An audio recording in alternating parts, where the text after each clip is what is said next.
Magandang umaga po sa lahat. Ang Yabang Lingkod ay dito po sa Philippine National Red Cross Pasay. No? Napakaganda yung kanilang pananay. Mayroong talong. Yung talong, napakaganda itong talong na yan. Oh. Napaka siya.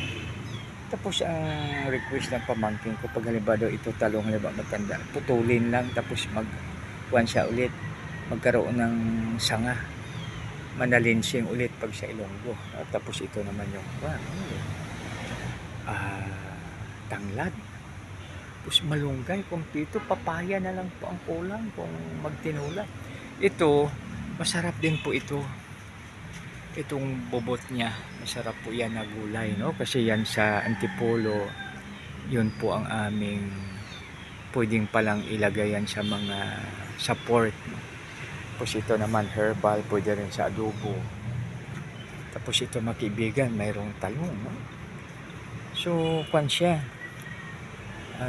Yan, tingnan mo makibigan, no? So, ito ay walang spray talaga, kaya kwan po talaga ito, yung tinatawag natin na organic, no?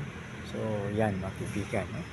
Magandang umaga po sa lahat. Alalahanin po natin ang kasulat sa mga awit 34:4. I sought the Lord and He answered me, and He delivered me from all my fears. May God and more blessings upon reading His word. Salamat. God bless us all.